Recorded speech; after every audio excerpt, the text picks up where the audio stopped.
Literary critic Northrop Frye once observed that in our primitive days, our literary heroes were, well, nearly gods.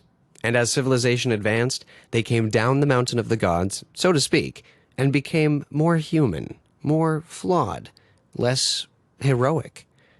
From the divine heroes like Hercules, down the mountain below the miraculous but mortal heroes such as Beowulf, the great leaders such as King Arthur, and the great but flawed heroes like Macbeth or Othello.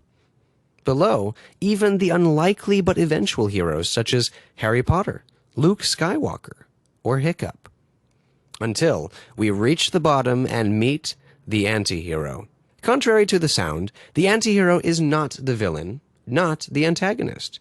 The antihero is actually the main character in some contemporary works of literature. Guy Montag in Fahrenheit 451, Winston Smith in 1984, who unwittingly ends up challenging those in power, that is, those who abuse their power to brainwash the populace to believe that the ills of society have been eliminated.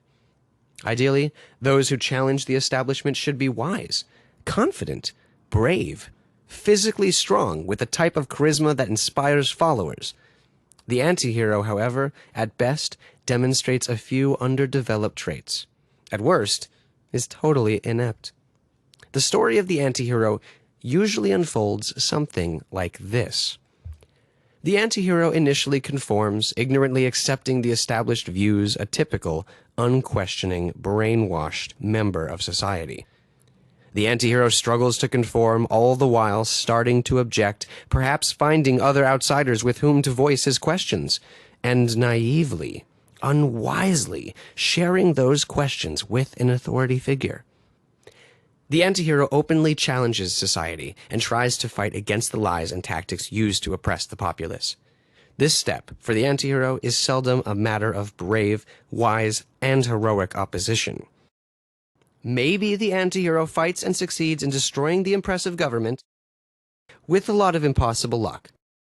Perhaps he or she runs away, escapes to fight another day.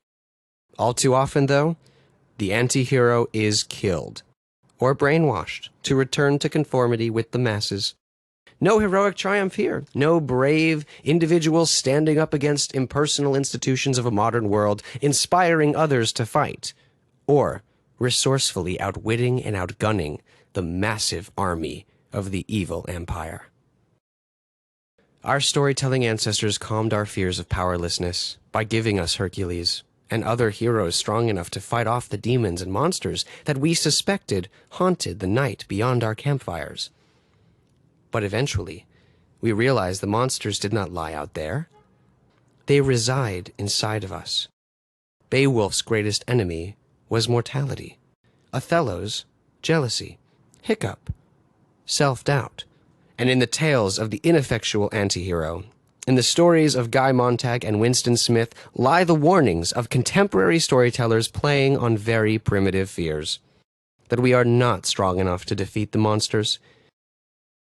Only this time, not the monsters chased away by the campfire, but the very monsters who built the campfire in the first